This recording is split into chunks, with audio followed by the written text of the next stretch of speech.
Wyoming Territory, 1888. Dustwell lay under a dead quiet sky, the kind that pressed down on a person until breathing felt like work. Inside the Red Cactus Saloon, the lamp smoked low, staining the air with whiskey heat, and the stale breath of men who had long forgotten what decency meant. Eliza Hart sat tied to a chair in the center of the room. Her wrists were cut raw against the rope, her heartbeat loud enough to rattle her teeth. Randall Pike circled her like a man showing off a new horse, not a human being. Everyone called her a debt, a mistake, a burden that should have been settled long ago. She didn't know which hurt worse, the rope or the truth behind those words. Randall slapped a pair of dice into his palm, held them up to the lamplight.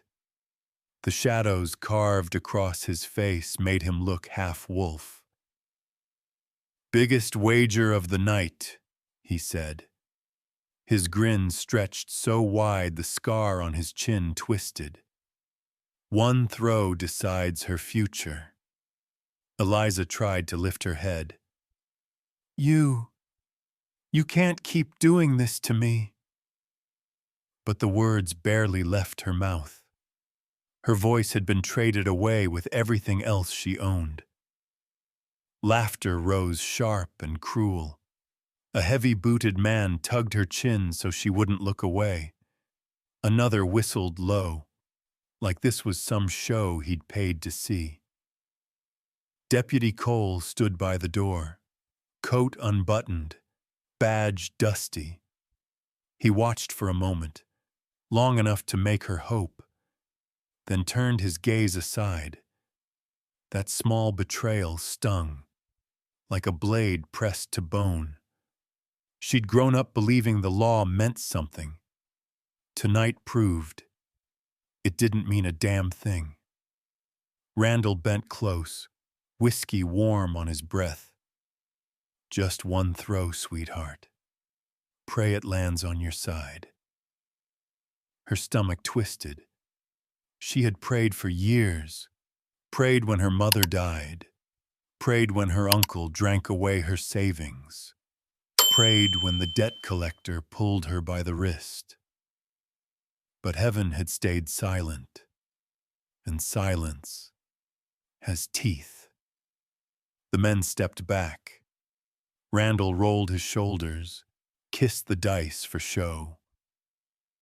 The room went still, except for the saloon doors groaning against the wind outside. Eliza's pulse thudded against the ropes. She wondered, just briefly, if she'd ever see morning light again. He threw.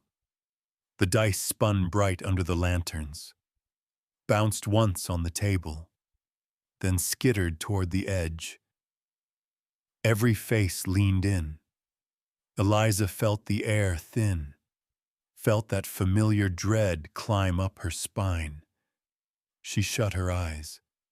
She couldn't watch another piece of her life get taken. Laughter broke behind her. Hard, triumphant, hungry. Randall's smile sharpened. "Looks like tonight ain't your night," he whispered. "Shame. Would have been easier if you stayed quiet." Her breath trembled. She wanted to scream, to fight, to bite through the rope until her teeth cracked. But she sat frozen. Her whole world reduced to a single point of fear lodged deep in her chest. Rowan, the quiet bar girl, stood wiping a clean glass. She didn't meet Eliza's eyes at first, but her knuckles whitened around the rag. She'd seen too many nights like this, nights where women vanished into back rooms and never came back out. When Rowan finally looked over, even for one heartbeat, Eliza saw something in her gaze, Anger held down, like a lid on boiling water. The men crowded closer. Randall reached for her arm. She flinched so hard the chair scraped the floor. The room roared with amusement. She felt small, breakable, terribly alone. The wind shoved against the saloon doors again, louder this time, as if warning them that something outside was waking. Randall leaned down until his shadow swallowed her face. "One more roll," he whispered. "This one decides what happens to you next." Her pulse stumbled. Beneath the table, the dice waited, greedy for another turn. She swallowed hard, slow, painful, dry as sand. And one desperate thought flickered in her mind. "Someone, please, hear me this time."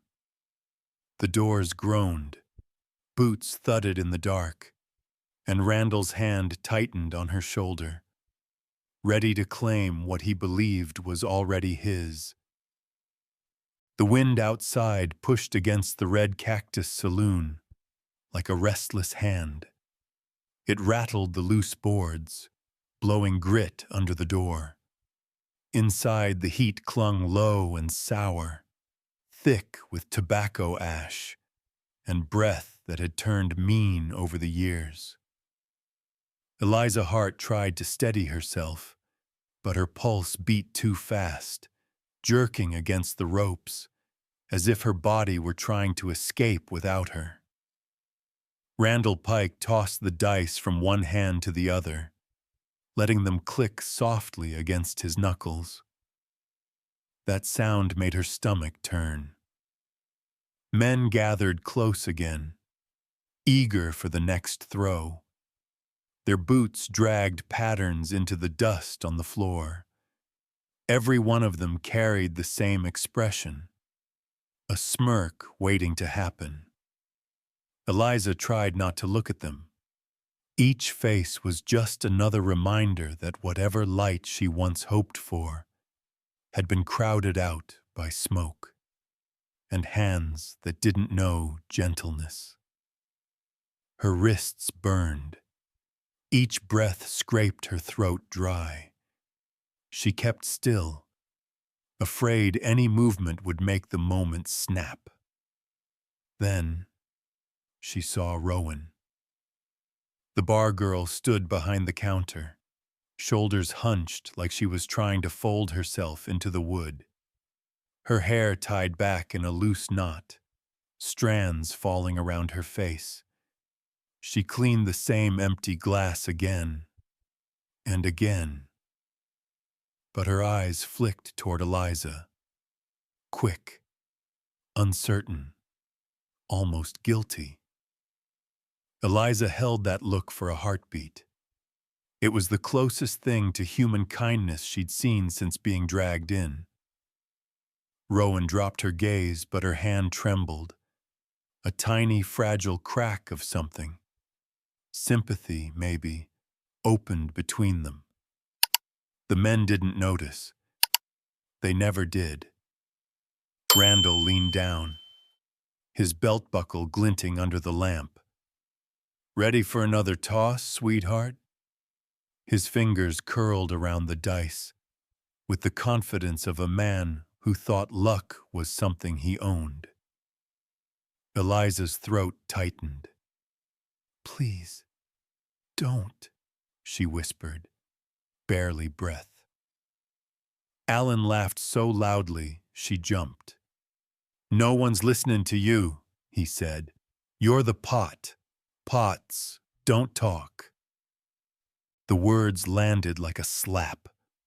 The room laughed on cue. Heat rose behind her eyes.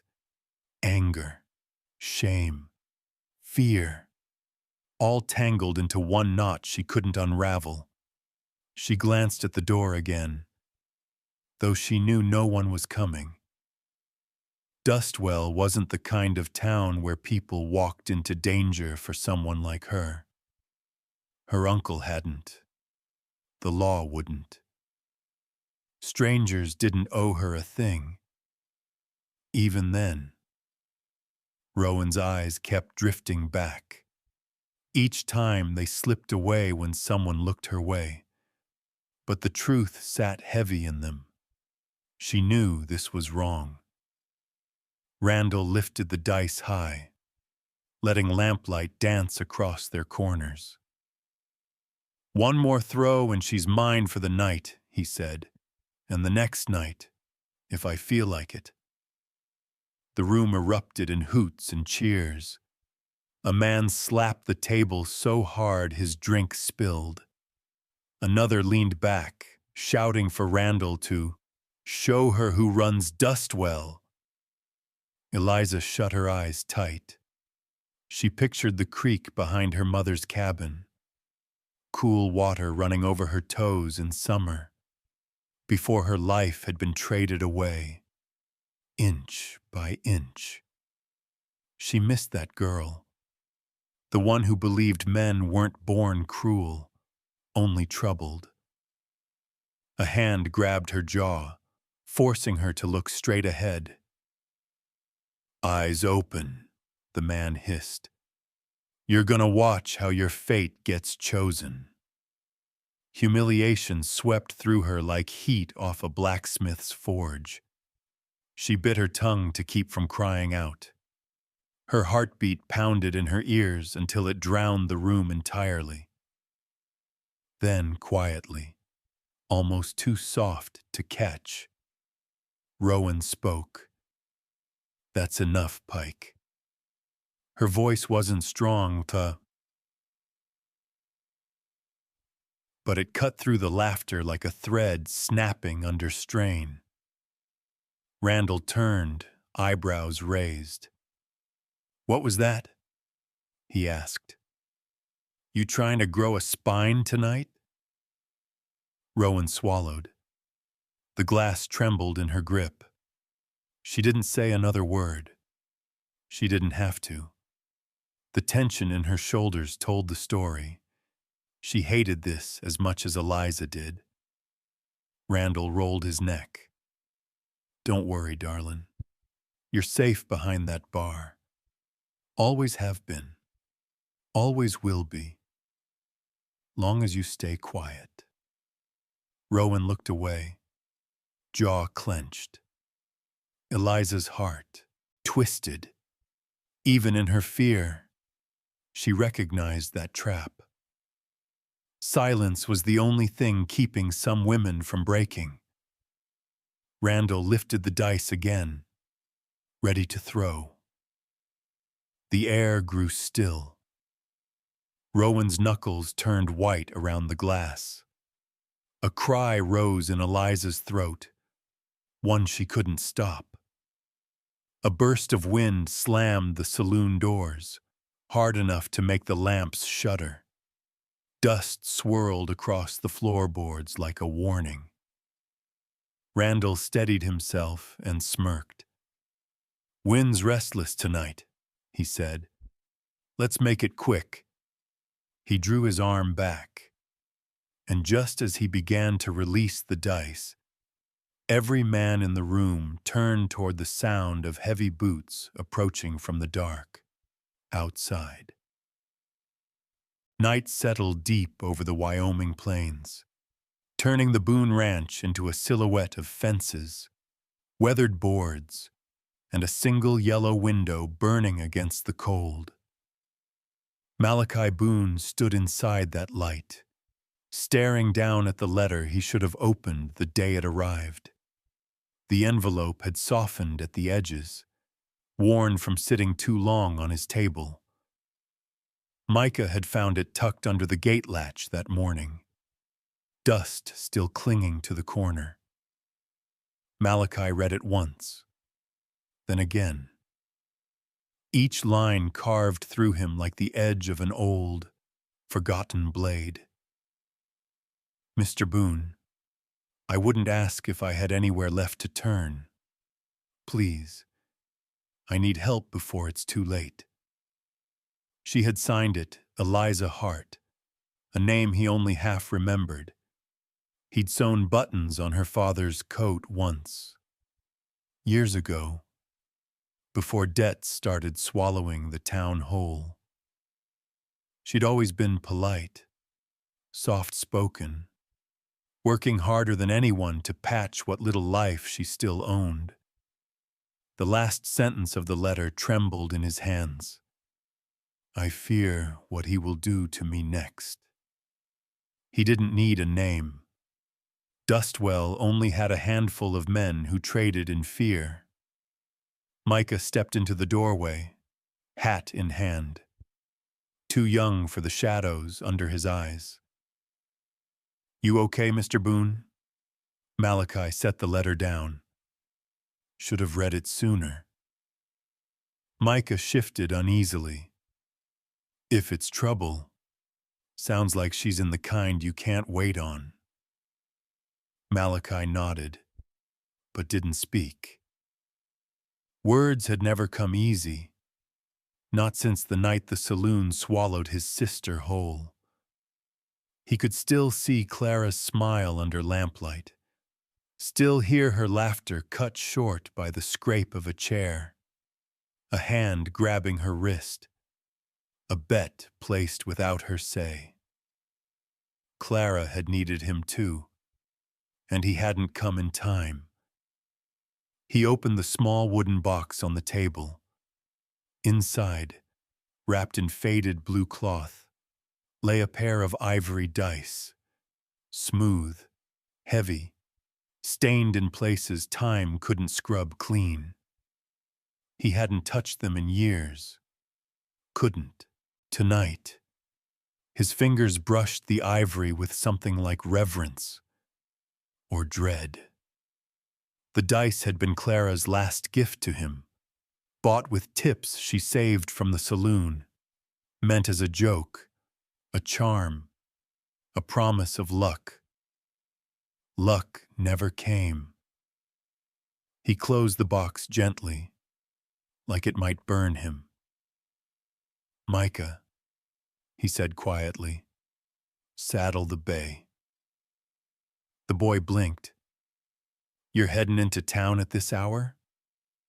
She asked for help. He folded the letter carefully into his coat. I won't be late this time. Outside, the wind had turned colder, brushing the grass flat in long waves. Malachi stepped onto the porch, feeling the weight of night press against him. The ranch behind him was silent, a lonely place built from years of regret and work he could never finish.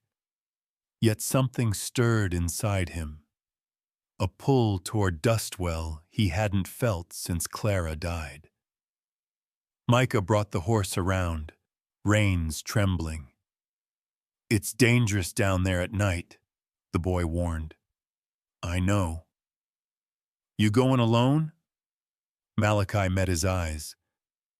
Some things you walk into alone, but you stay here. Keep the lamps lit.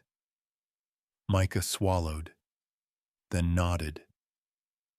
Malachi mounted the bay and turned her toward the empty stretch of land leading into town. The moon hung thin, a sliver of bone above the prairie. The horse's hooves thudded softly, steady and sure, like she understood more than he spoke aloud. As he rode, the past closed in. Saloon laughter, the crack of a fist on wood, his sister's voice fading into the crowd. He had buried it all under work and dust, but tonight the wind brought it back, cold and familiar. Halfway down the trail he slowed. Dustwell's distant lights flickered like dying embers. A chill ran through him, not from the cold, but from memory. He had failed once. He would not fail again. He nudged the horse forward, faster now. Prairie wind whipping at his coat. Each stomp of her hooves pushed him closer to the place he swore he'd never return to. Dustwell's silhouette sharpened on the horizon, and above the roofs, the red cactus saloon glowed with a sickly orange light. Alive, noisy, waiting. Malachi tightened his grip on the reins as laughter drifted through the night like a warning. He didn't slow down. He rode straight for it. Dustwell looked different at night, meaner somehow, as if the dark peeled back the last polite layers the town tried to wear in daylight. When Malachi Boone rode down the main street, the air tasted of grit and coal smoke. A dog barked once, then hid behind a wagon. Somewhere far off, a door slammed, and a woman's voice went quiet. Too fast. The red cactus saloon glowed like a wound in the center of it all. Malachi pulled the reins, slowing his horse at the hitch rail. Lamplight flickered behind the saloon windows. Shadows shaped like fists. Chairs. Men leaning in too close. Laughter burst out. Sharp. Jagged. Wrong. The kind of sound that made his stomach knot. He dismounted, boots thudding heavy on the ground. For a moment he just stood there, staring at the swinging doors. His hand drifted to the inside pocket of his coat, where the small wooden box lay. Light enough to forget, heavy enough to hurt. He pushed the doors open.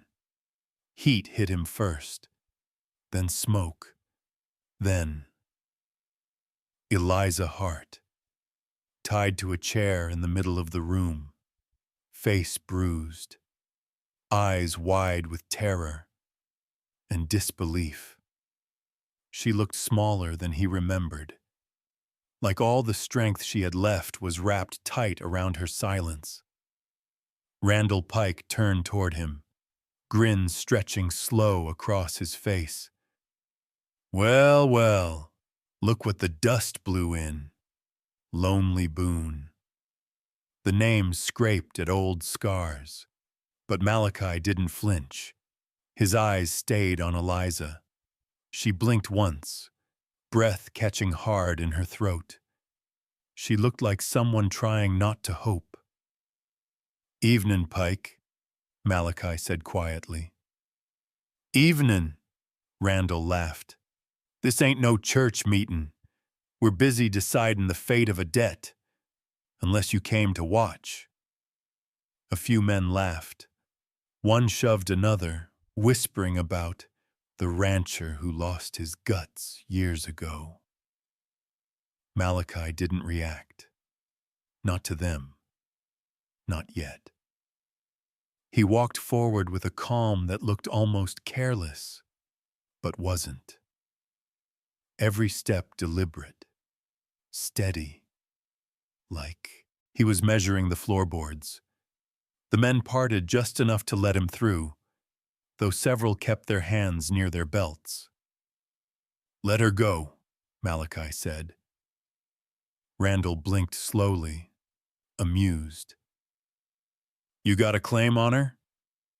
"No."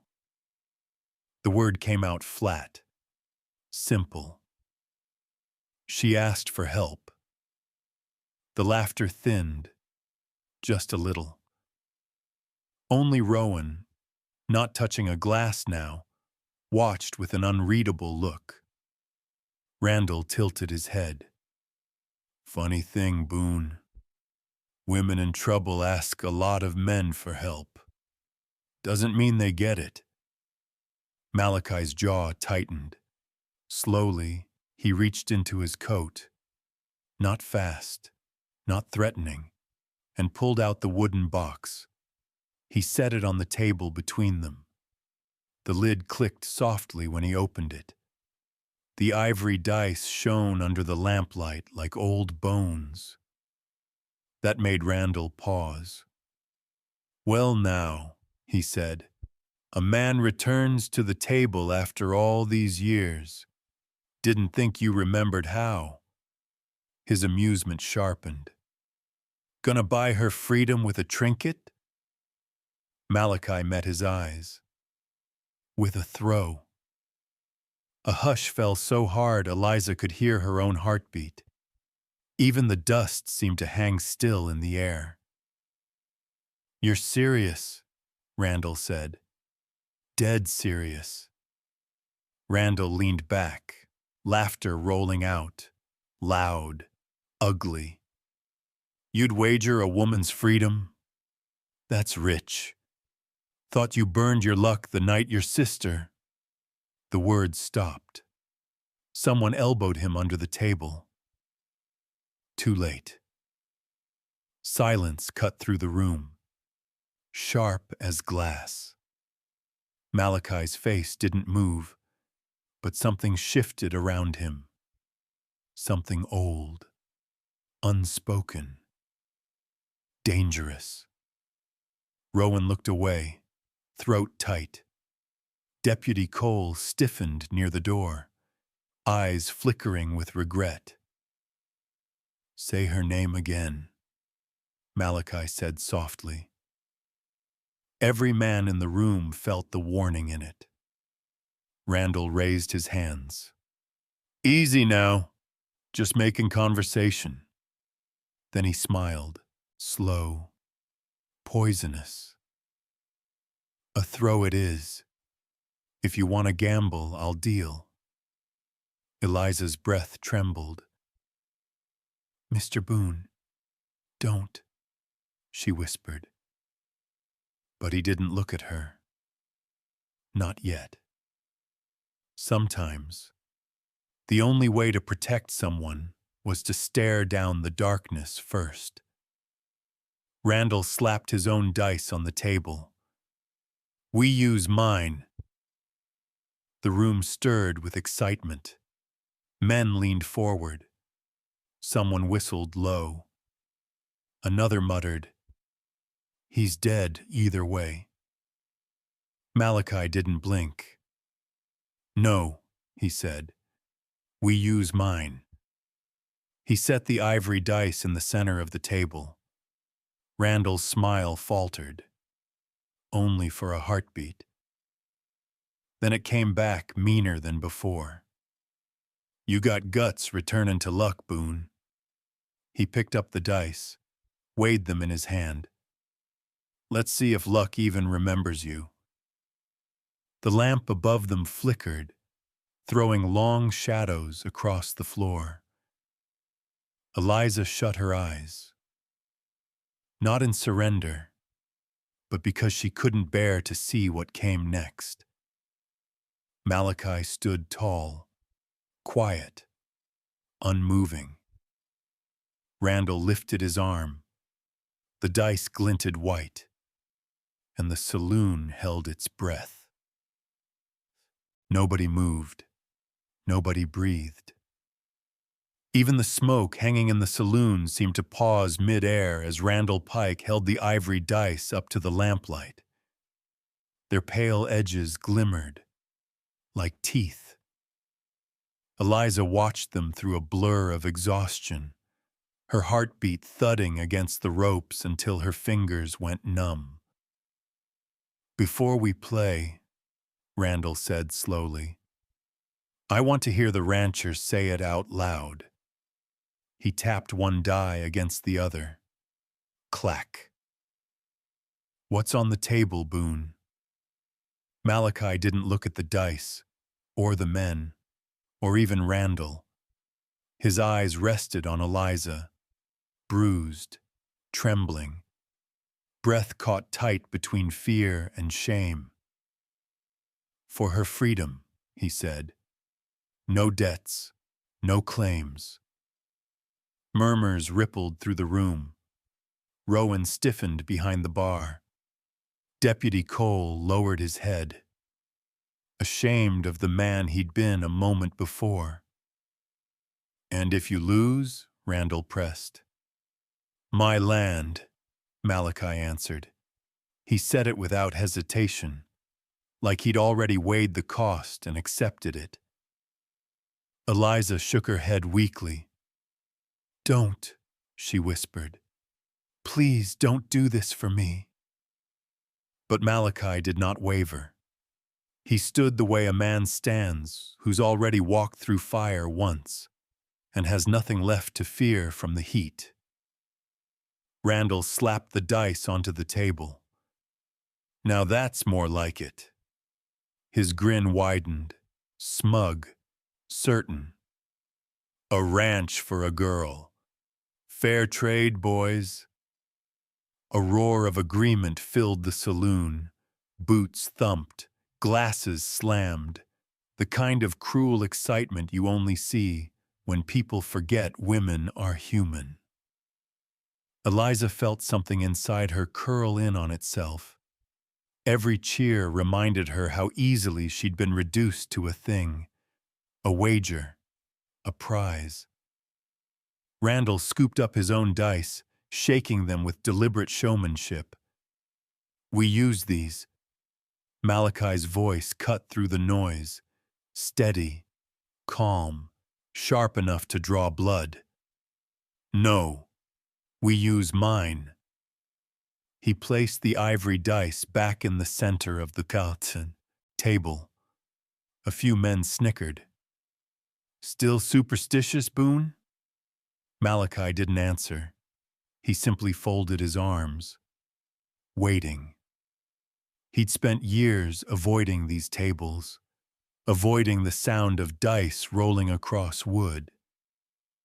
But tonight, he stood face to face with the same demon that had taken Clara, the same demon now gripping Eliza by the throat. Randall planted his hands on the table. "You think I'm scared of whatever story those bones carry?" "It's not the dice you should be scared of," Malachi said softly. "It's what happens if you keep her here." The room quieted again.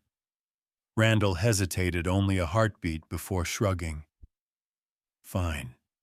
Your dice, but if you lose, I know what I lose." Randall picked up the ivory dice, turning them between his fingers. "Light as feathers," he muttered. "Hope your luck ain't just as thin." He gave them a short, showy shake, the sound rattling across the room. But Malachi lifted a hand. "One throw," he said. "Mine." The room tensed. Several men exchanged glances. Randall raised an eyebrow, amused. "You want the honor?" he mocked. "No," Malachi said. "I want accountability." Something in his tone sank into the men watching. Malachi stepped forward, picked up the dice himself, and held them loosely in his hand. Eliza's breath hitched. He looked at her then, truly looked. "I'm sorry I was late," he murmured. Her eyes filled. The smallest sentence. Yet it felt like a rescue before the rescue. Malachi lowered his gaze to the dice. His knuckles tightened. Remembering Clara's last night. The sound of a chair breaking. The scream he hadn't reached in time. Not again. He rolled. The dice struck the table with a sharp, echoing clack. They spun, bounced, skittered toward the edge. Time 900 memos. Men leaned in. Rowan covered her mouth. Deputy Cole whispered a curse. Eliza barely breathed. The dice slowed, stopped. Randall's smile cracked. A higher total. Clean. Undeniable. For a heartbeat, no one reacted. Then murmurs rose, disbelief, anger, awe. One man slammed his hat to the floor. Another backed away, as if the dice had burned him. Eliza sagged against the ropes, a trembling sob breaking free before she could swallow it. Randall's jaw clenched. This doesn't change a damn. It changes everything, Malachi said. He didn't raise his voice, didn't threaten, just spoke the truth in a way no one dared argue. Behind him, the saloon doors creaked, the wind pushing them open another inch, like the night itself was leaning in to watch. Eliza lifted her head, breath shaky, eyes wide, as Randall's face twisted into something dark and dangerous. And for the first time that night, Malachi stepped between her and every man still staring at her like she was a prize. For a long moment, no one spoke. The ivory dice sat still on the table, catching the lamplight like two small moons. Eliza Hart stared at them with a trembling kind of disbelief, unable to trust what her eyes told her. She had seen hope die too many times in this saloon to believe it could suddenly breathe again. Randall Pike broke the silence first. "That wasn't a clean throw," he growled. A few men straightened, sensing the shift in him. The coiling anger, the wounded pride. Randall wasn't used to losing, and he sure as hell wasn't used to losing in front of a crowd. Malachi kept his stance calm, shoulders squared but loose, as though bracing for a blow he'd taken before. He didn't step back from Randall's fury, didn't even blink. "Dice rolled fair," Malachi said. "Everyone saw it." Randall slammed a hand on the table, rattling bottles and glasses. "Everyone sees what I tell them to see." Eliza flinched at the sharp crack of his palm. Rowan, behind the bar, went still as a hunted deer. Then Randall lifted his vest slightly, exposing something Eliza recognized instantly. A second set of dice. The ones she'd mended the seams around months ago. Heavier, subtly wrong. Her breath stuttered. The memory hit like a slap. The unnatural weight. The quiet clink. The smirk Randall wore when she'd handed his jacket back. She knew these dice. She knew what they did. One of Randall's men caught her eye and grinned, confirming everything. They planned to swap the sets, turn the win into a loss, trap her again. Just like so many women before her. The ropes creaked beneath her wrists as she leaned forward, desperate to speak, but the gagged tightness in her throat made everything stick. She forced herself to whisper, "Don't let him." But the words died, too soft for anyone except herself.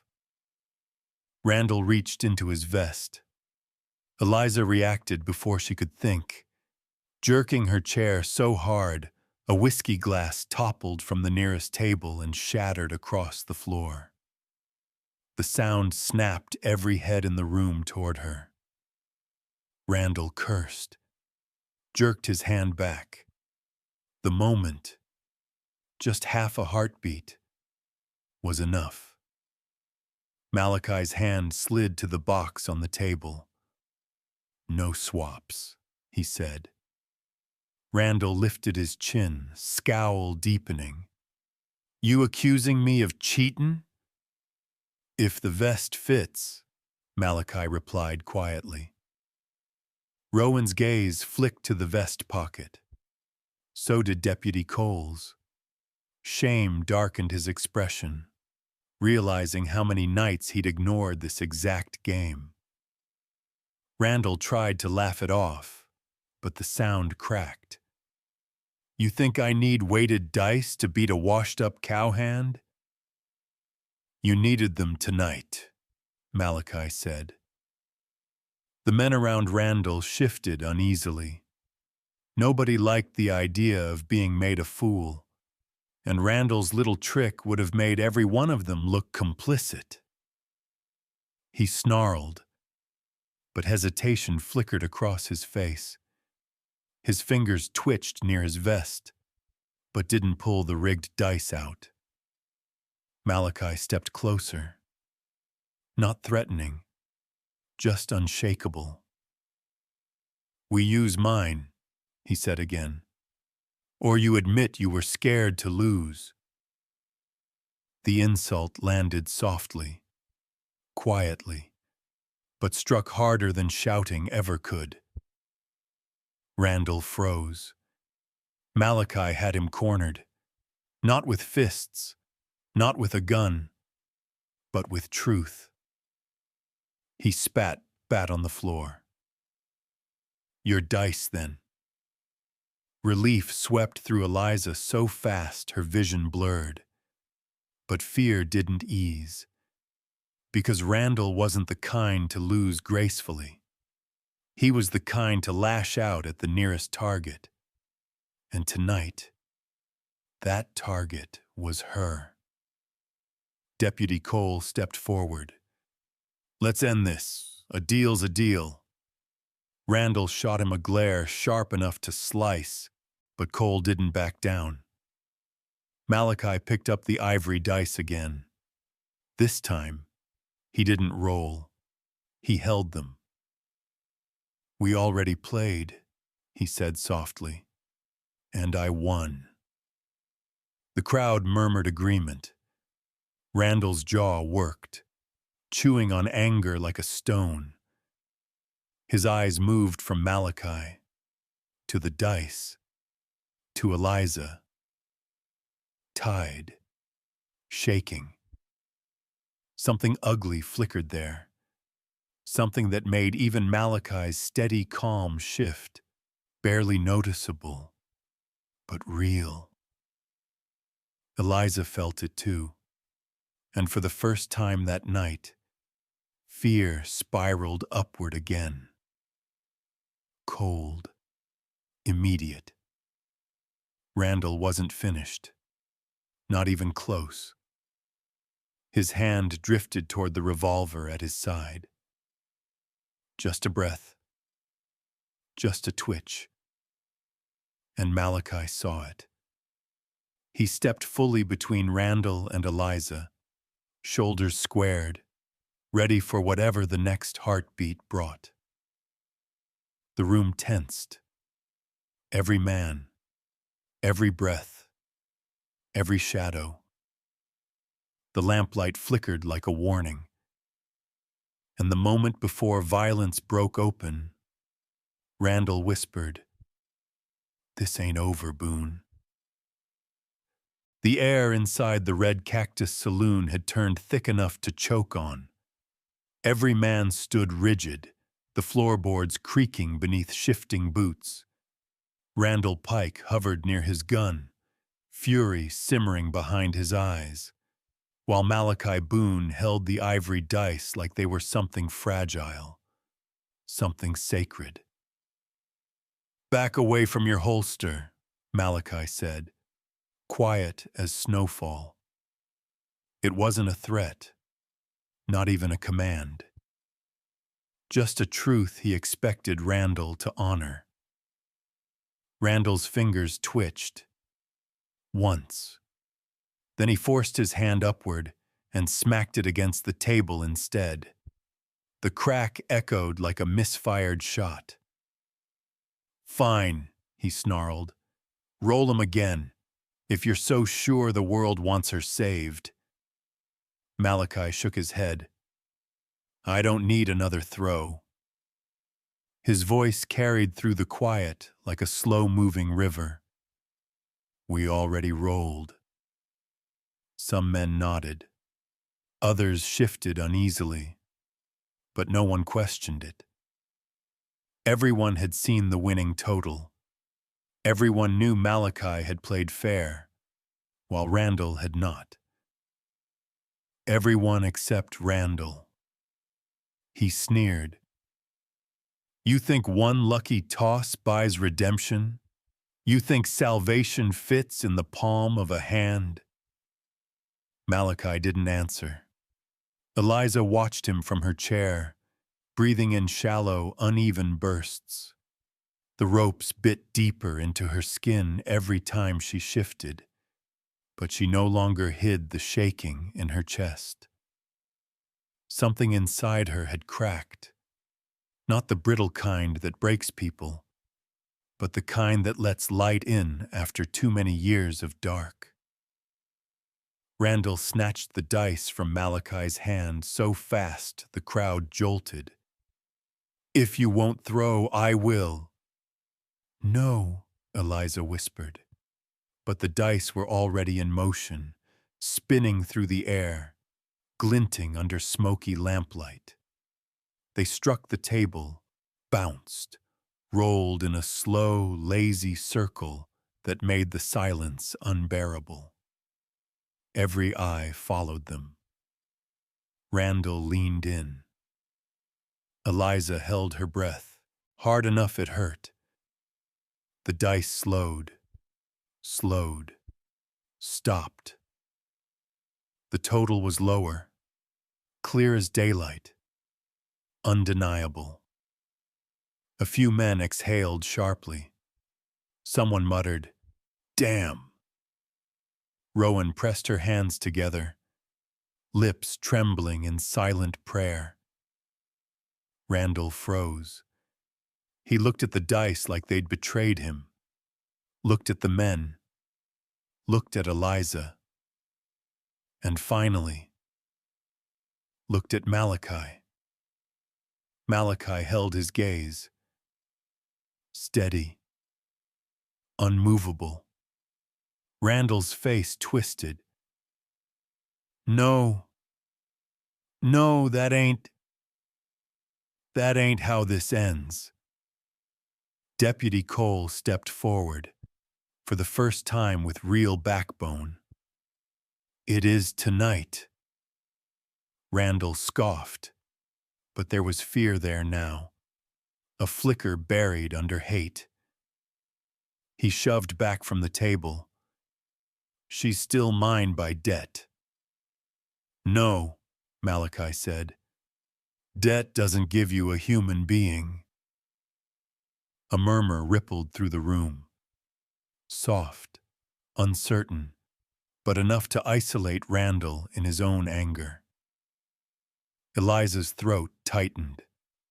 The words she needed, ones she'd never dared speak, pressed hard against her lips.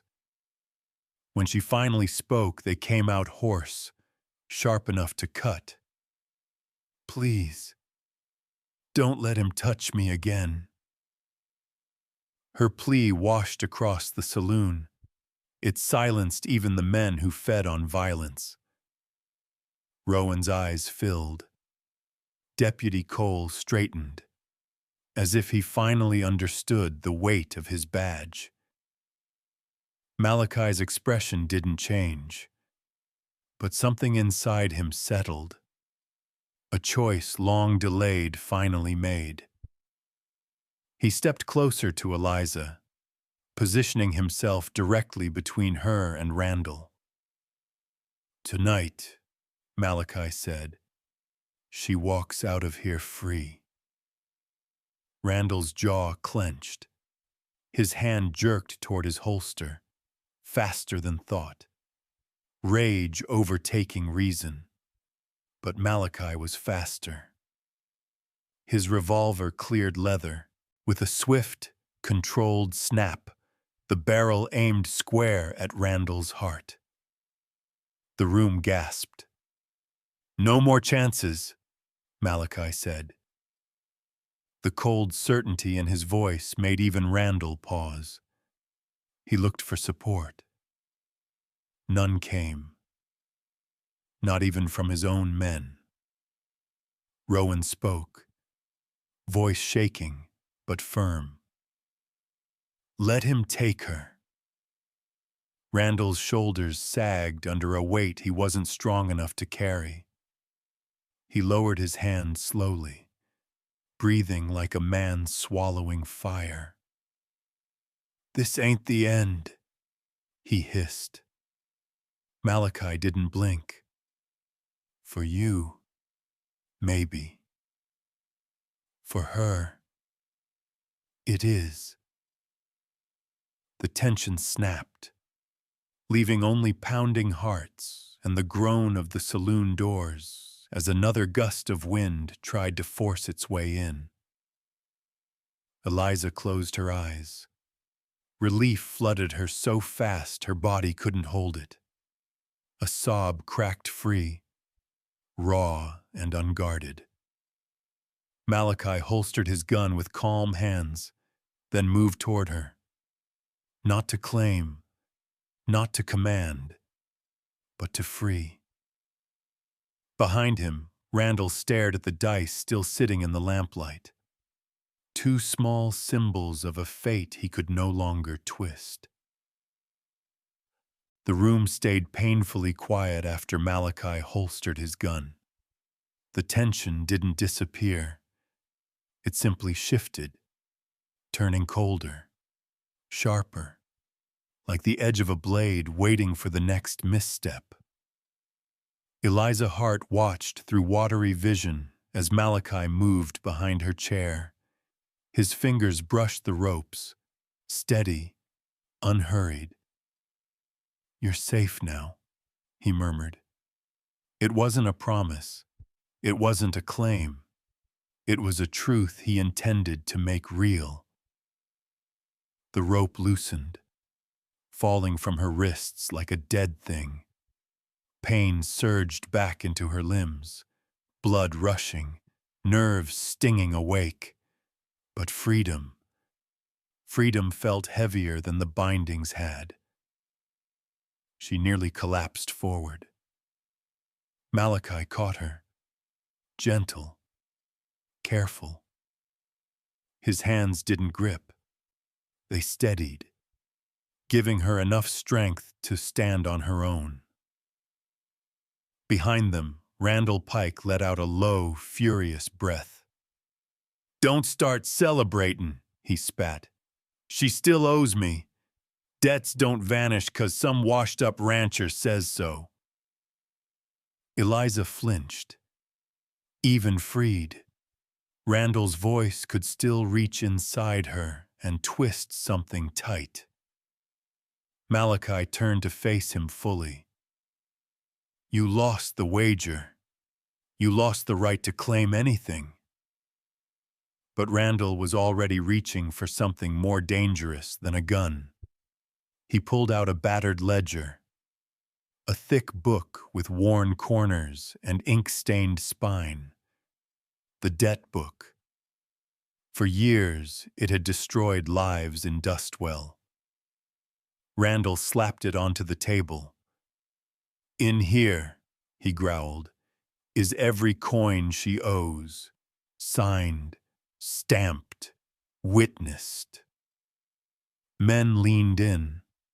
Ledger paper didn't lie. At least that's what they believed. Randall smirked. "Girl belongs to me until this ink dries invisible." Eliza swayed, color draining from her cheeks. She recognized that ledger.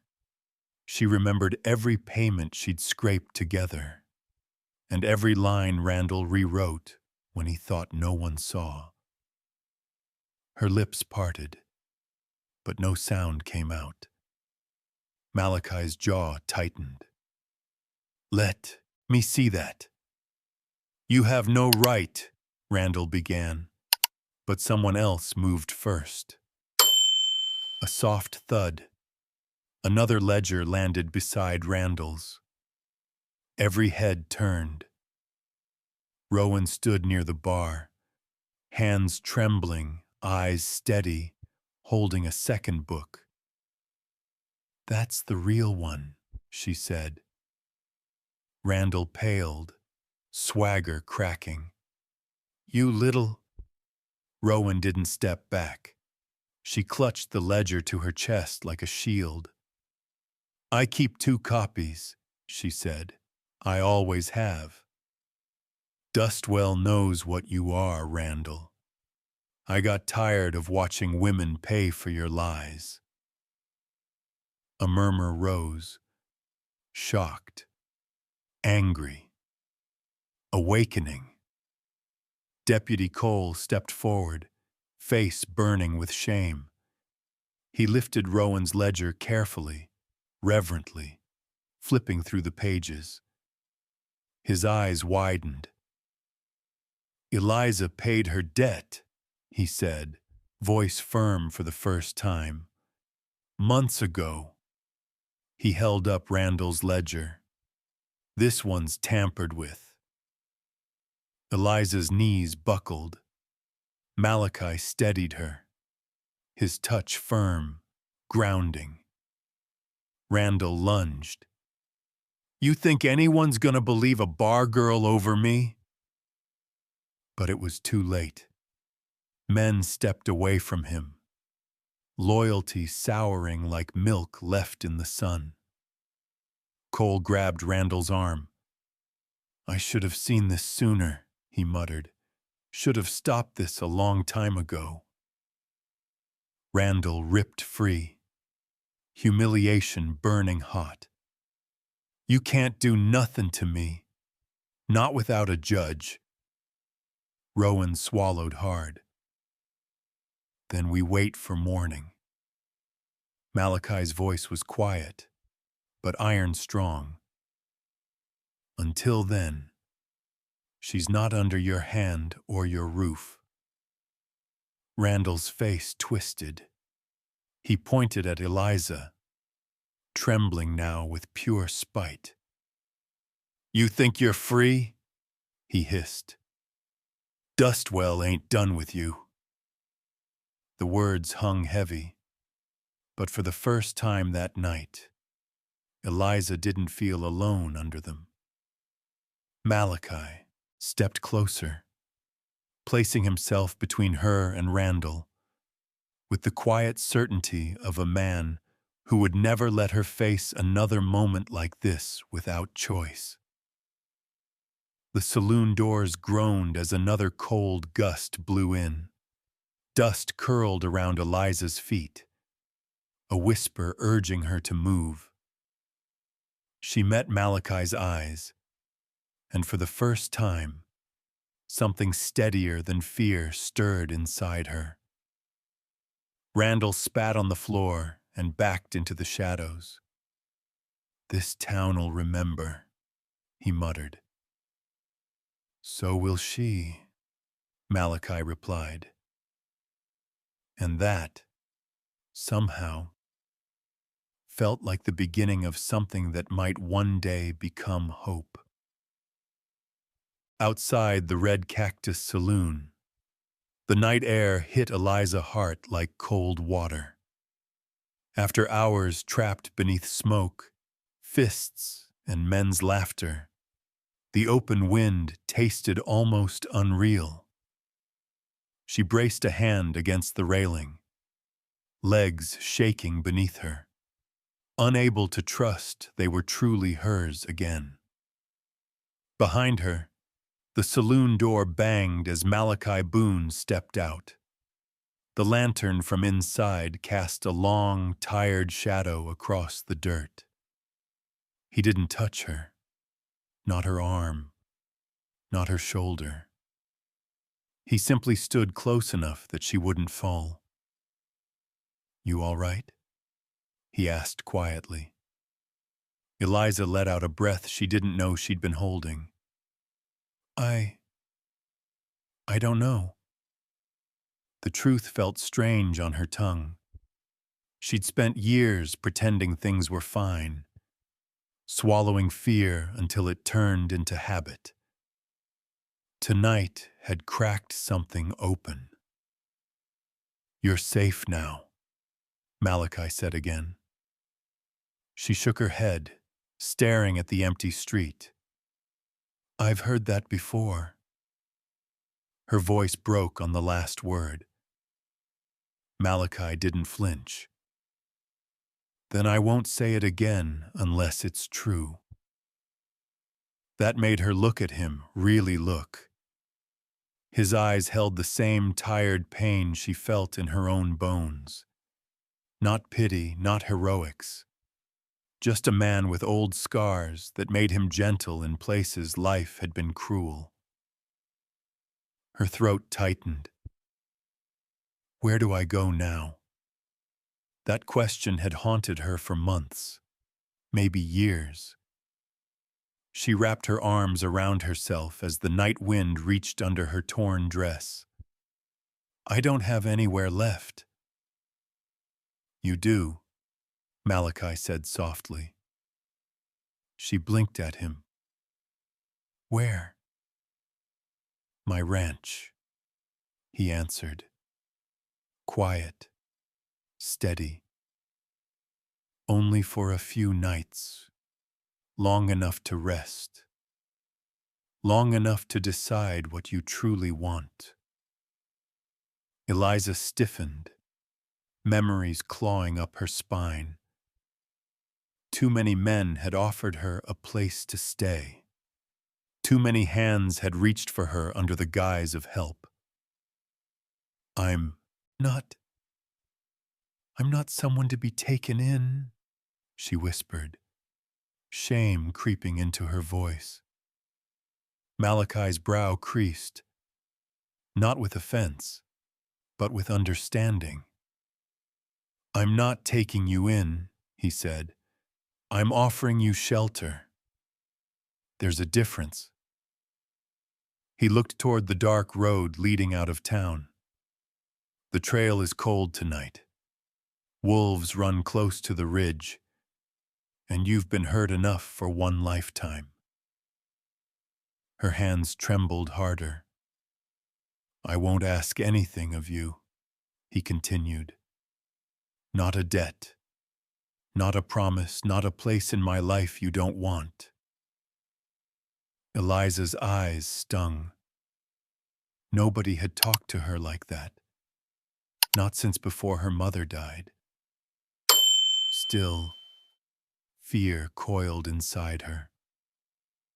"And if I chose not to trust you?" Malachi nodded, slow, honest. "Then I'd still find you a safe place. Rowan has friends on the edge of town, or Cole can escort you till sunrise." He paused. "Trust isn't something you owe me." The wind carried his words, warm, steady. Eliza looked down at her bruised wrists. "I don't want to be trapped again." "You won't be," he said. "Not by me, not ever." His certainty shook her more than Randall's threats ever had. Her chin trembled. "Why help me at all?" He drew a slow breath, searching for the right truth. "I've failed someone before," he said. "Someone who needed me.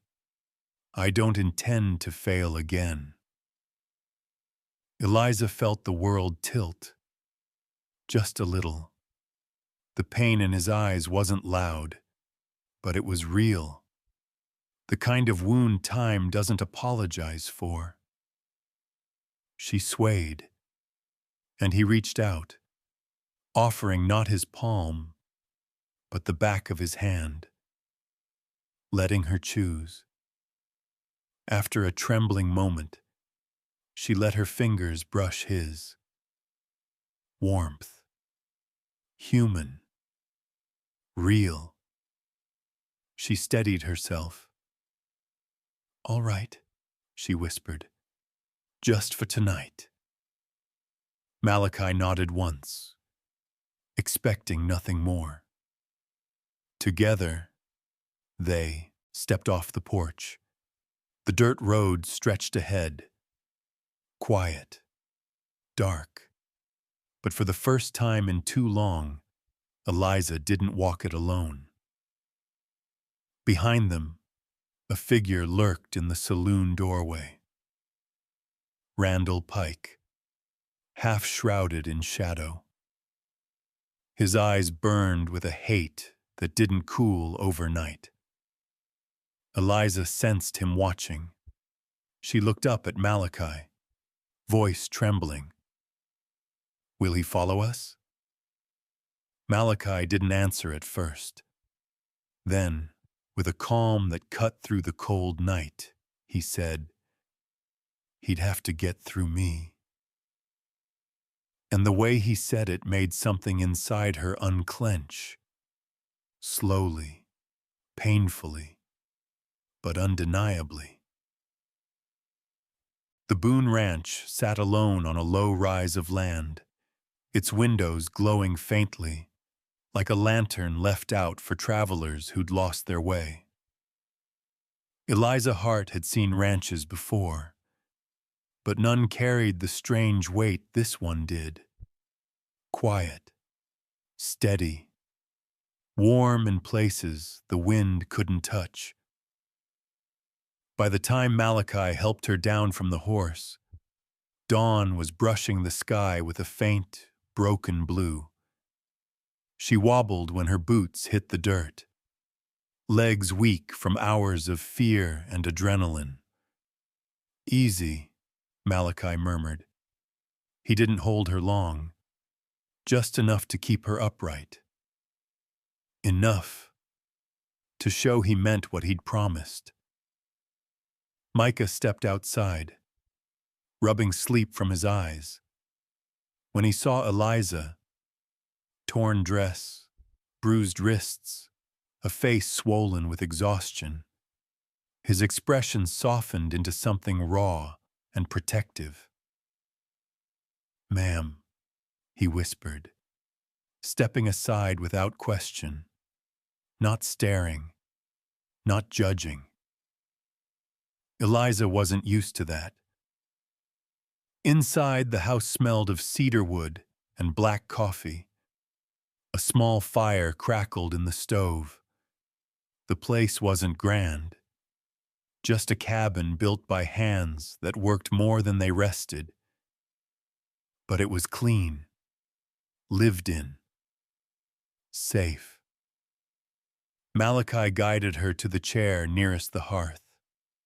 Sit, breathe, let the heat come back to you. Eliza obeyed, fingers twitching as feeling returned in slow, prickling waves. The warmth wrapped around her like a blanket she didn't know she needed. Micah set water on to boil. Malachi rolled his sleeves and fetched a small tin of salve. You don't have to, she whispered. I know, he said, but I'm offering. Her throat tightened. She nodded. He sat across from her, close enough to help, far enough to let her breathe. He didn't reach for her wrists until she lifted them first. Silent permission. His fingers brushed lightly along the rope burns. She gasped. Pain sharp, but the care sharper. Soft in a way that felt foreign. You're gentle, she whispered before she could stop herself. Malachi paused. Something flickered across his face. Only because roughness never saved anyone.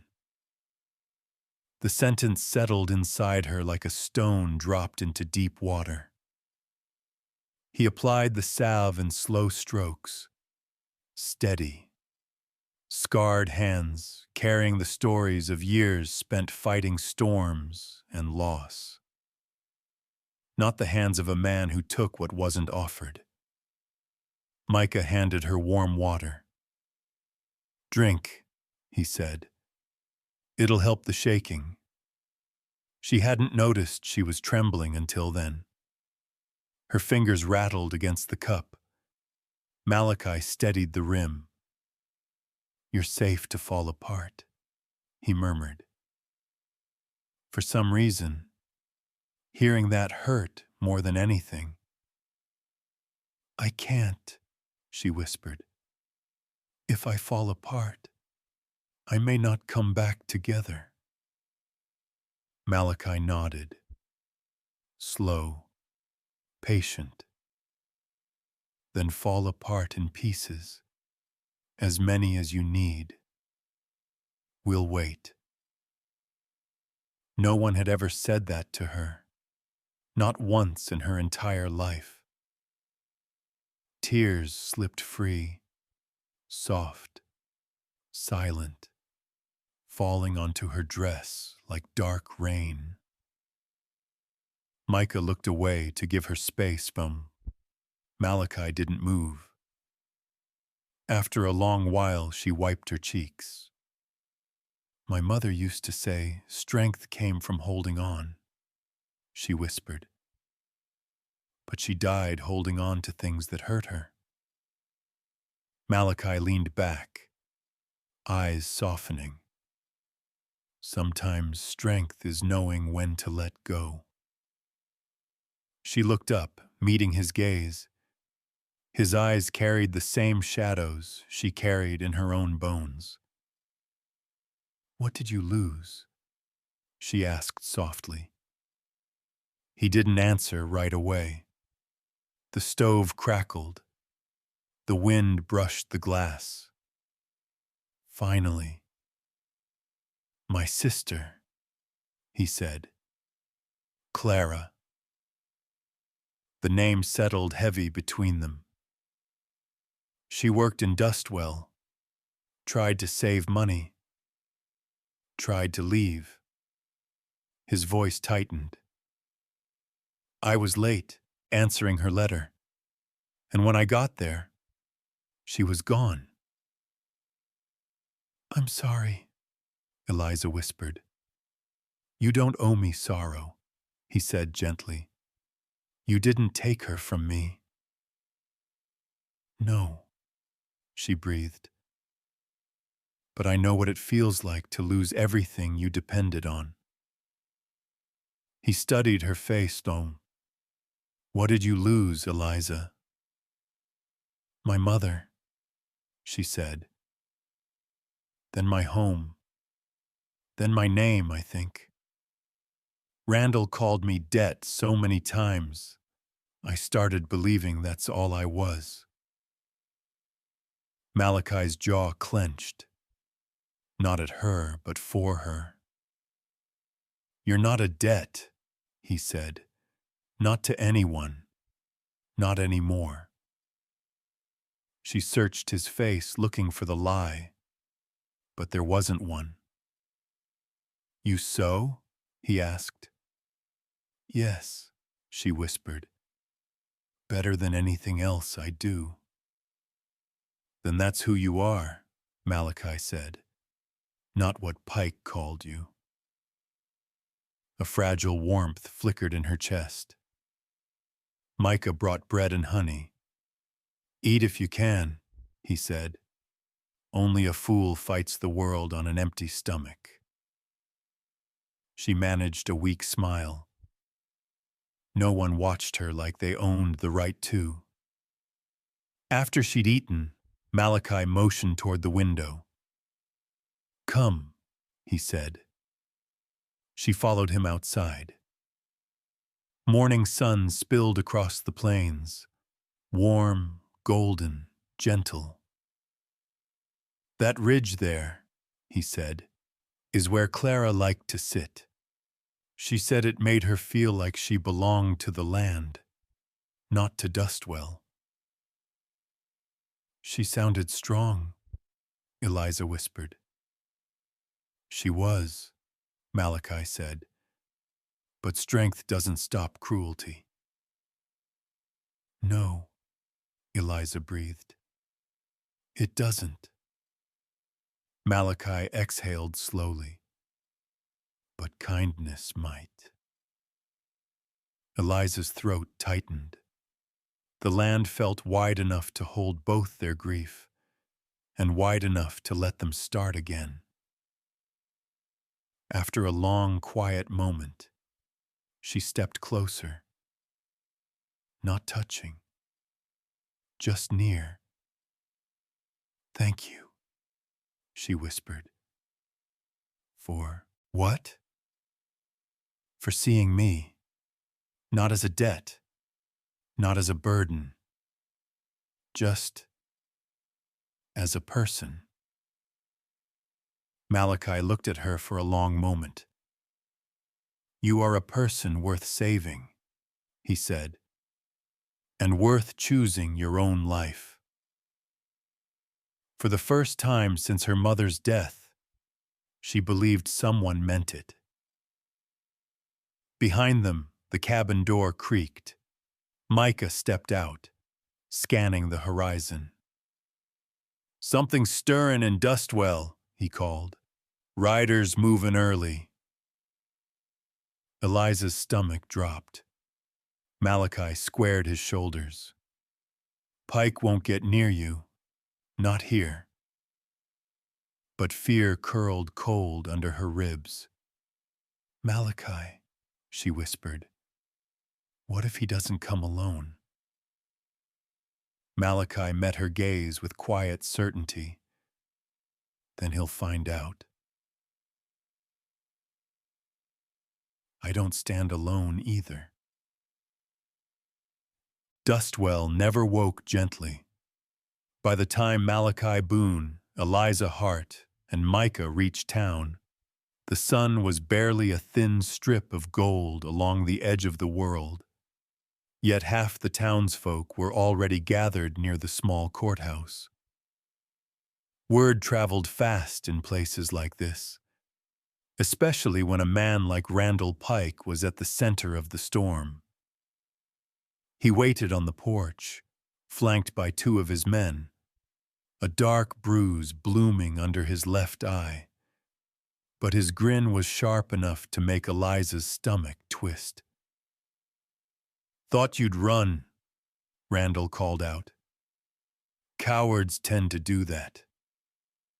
Malachi didn't respond. His silence alone made Randall's grin falter for a heartbeat. Then Malachi offered a hand to Eliza, not to pull, not to lead, but to steady if she needed it.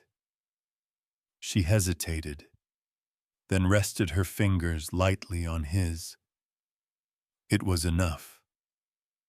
They stepped through the murmuring crowd and entered the courthouse. Inside, Judge Harlan sat behind the desk, already looking weary. His coat wrinkled, thinning hair sticking out like he'd rolled out of bed and straight into trouble. Deputy Cole stood near him, holding both ledgers, Randall's false one and Rowan's true one, like evidence in a murder trial. Maybe they were. Lives had been killed and buried under numbers in those books for years. Judge Harlan cleared his throat. We're here quick because Deputy Cole insists this matter can't wait. Pike, Boone, Miss Hart, step forward. Eliza felt her heartbeat crawling up the back of her throat. Malachi's steady presence beside her was the only thing keeping her from collapsing. Randall spoke first. Of course he did. That woman owes me months of labor. She ran. Boone interfered. And Rowan there, he jabbed a finger toward the back row, is a jealous little... Enough! Judge Harlan struck the desk. You'll stick to facts or you'll be thrown out. Randall's face darkened. He tried again. Eliza Hart's name is in my ledger. Long-standing debt. I took her in, fed her, gave her roof and work. She owes—" Rowan's voice cracked through the room. "She doesn't owe you anything." Every head turned. Rowan walked to the front, spine stiff, fingers clutching the real ledger like it was the last truth left in Dustwell. "You forged the book, Randall. You rewrote what she paid. You did it to others, too. I watched you change numbers while they slept." Randall snorted. You're nothing but a saloon girl." Rowan's jaw tightened, but her voice didn't break. "And yet I'm the one who kept the real accounts." Deputy Cole stepped forward. Eliza noticed his hands trembling, not from fear, but from shame. "It's true," he said. "Randall's ledger's full of changes, scratched-out lines, new numbers squeezed in. No one ever paid off their debts with him, because he never let them." Gasps rippled through the court. Dustwell had always known Randall's power, but nobody knew how deep the rot went. Judge Harlan flipped through both books, brows drawing low, eyes dragging over every mark. Finally, he shut them with a thud that sounded like a shot fired into the ground. "Pike," he said, voice grave, "I find clear evidence you forged debt records to keep citizens bound to you. That's coercion, fraud, and in the case of Miss Hart, unlawful imprisonment." Randall's men stiffened. Randall himself looked like someone had carved the floor out from under him. "You can't prove—" "You be quiet," the judge snapped. Eliza swallowed hard. Her hands twisted tightly in front of her. "Miss Hart," Judge Harlan said, gentler now, "what is it you want today?" Eliza's breath shook. She looked at the town. Faces she recognized. Faces that had looked past her for years. Faces that had watched Randall's control without a word. She turned toward Malachi. He gave one slow nod. "Whatever you say is the truth we stand by." She faced the judge again, voice small, but steady. "I want a paper that says I'm free," she said, "truly free, not owed, not owned, not named a debt again." Her voice grew stronger. "And I want Dustwell to know I walked out of that saloon on my own feet, not because someone sold me or saved me, but because I deserved to." The silence afterward was thick. Judge Harlan picked up his quill. "You'll have that before you leave this room." Randall lunged forward. "You can't!" Deputy Cole slammed him back with a hand to the chest. "You're done, Pike." Randall struggled, but for the first time in all his years stomping around Dustwell, nobody stood behind him. Even the men who drank with him 2 nights before kept their eyes on the floor. Judge Harlan signed the paper with slow, deliberate strokes, then handed it to Eliza. She stared at it through tears, fingers trembling as she touched the ink. Her name, written without chains around it. "It's yours," the judge said, "and it means what it says." Her breath cracked. She held the paper to her chest. Randall was dragged toward the back room to await holding. He shouted something she couldn't hear, caught between rage and disbelief, but she didn't look at him. Not once. When she finally stepped outside, the sunlight struck her face so suddenly she stopped on the porch, eyes shimmering. Malachi came to stand beside her. "You did it," he said. She nodded, voice barely a whisper. "I don't know what comes next." "You don't have to," Malachi replied. "You just have to choose it when it arrives." The breeze lifted her hair. The paper fluttered in her hand like a small, fragile wing. Time 1.6. For the first time in years, the future didn't feel like a cage. But her next words came out trembling. "Malachi, I don't know where to go after this." He didn't hesitate. "Wherever you want," he said.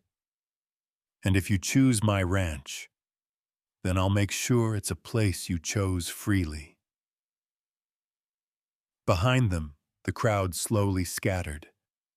Dustwell felt different, lighter, as if one chain had finally snapped. But far on the ridge, a lone rider watched from the shadows. Eliza sensed the stare before she saw the figure. "What is that?" she whispered. Malachi's eyes narrowed. "Trouble. Maybe someone Randall sent earlier." His voice hardened. "But you won't face it alone." The rider turned their horse and vanished behind the hills. Eliza clutched her paper, freedom in one hand, fear in the other. And Malachi, standing between the two. The Boone Ranch rose gently from the wide valley, a lone house standing against a sweep of pale afternoon sky. Eliza Hart held the freedom paper close as she and Malachi Boone rode through the gate. The ink on the page was dry now, but her hands still trembled around its edges. Micah ran out from the barn as they arrived. "You're back," he said, breathless, then softer, with awe, and free. Eliza nodded, though the word felt foreign on her tongue. Inside the cabin, warmth greeted her, the steady crackle of the stove, the smell of cedar, the quiet rustle of domestic life untouched by fear. Malachi motioned her toward a chair near the fire. "Sit. Let the warmth come back to you." Eliza lowered herself slowly, her body still remembering the ropes, even though they were gone. Micah placed a folded blanket around her shoulders with a shy, gentle care she wasn't used to. Malachi brewed coffee, his movements quiet and unhurried, as though this house had always been a place where silence meant comfort. When he set a mug in front of her, she could barely lift it. Her hands shook too much. "You're safe here," Malachi said softly. "I've heard that before," she whispered, staring into the dark surface of the drink. "I won't say it," he answered, "unless it's true." The word struck something deep, something sore, but ready to heal. Micah pretended to busy himself with firewood, though his eyes kept flicking toward her with a boy's earnest concern. Eliza wrapped the blanket tighter around her. I don't know where I belong, she admitted. Malachi sat across from her. You belong where you choose, not where someone claims you. I'm afraid of choosing wrong. That's part of choosing, he said. Freedom isn't loud. It's small things. Waking up without someone deciding for you. Her throat tightened. She stared down at her wrists, still raw. I don't want to be trapped again. You won't be, Malachi said. Not by me. Time 1.8. She believed him. Not because of his words, but how he said them. Quiet, without expectation. After a pause, she asked, And if I stayed? His jaw softened. Then you stay because it's yours to choose, not mine. Eliza felt something warm unfurl inside her. Slow, hesitant. I don't want to bring trouble to your home. Randall won't let this end. Then let him come, Malachi said calmly. He'll find I don't stand alone. Micah stepped closer, chin lifted. Neither does she. Eliza's eyes stung. She pressed a hand over them, hiding the tears rising again. This time not from fear, but from the realization that kindness, true kindness, could hurt just as sharply as cruelty. Later, the three went out onto the porch where the sunlight cast long gold lines across the valley. Malachi leaned against the rail, arms folded loosely. Micah chopped wood nearby. Eliza sat on the steps, Rowan's small mending kit on her lap. She picked up a shirt Micah had torn. The needle felt familiar in her fingers, grounding her. Stitch by stitch, she slid into a rhythm she hadn't felt since girlhood. Her mother's rhythm. You mend well, Malachi said. Eliza nodded. My mother taught me. She said sewing holds things together when the world tries to tear them apart. She was right. Eliza paused in her stitching. Do you think people can be mended like shirts? Malachi took a breath. Not mended, but carried and cared for until the torn places stop hurting. Her breath caught. He wasn't trying to save her. He wasn't trying to own her. He was simply offering space, a place to rest the bruised parts of herself. When the breeze picked up, she looked at the paper again. Her name written without chains. Her life finally her own. She lifted her chin. Malachi, I want to stay. He didn't smile big or reach for her. He just nodded. A slow, grateful motion, as though he'd been hoping, but not expecting the answer. Micah let out a whoop that made her laugh, the first real laugh in years. The sound startled her, but Malachi's quiet smile told her it belonged here. For a few hours, the afternoon passed in peaceful work. Eliza mended. Malachi fixed a saddle strap. Micah stacked wood into neat lines. The cabin felt fuller somehow, as though her presence settled into the space left empty by old grief. Just before sunset, a sharp thud echoed across the yard. A lone horse stumbled toward the fence line. Rider slumped forward, clinging to the saddle by sheer will.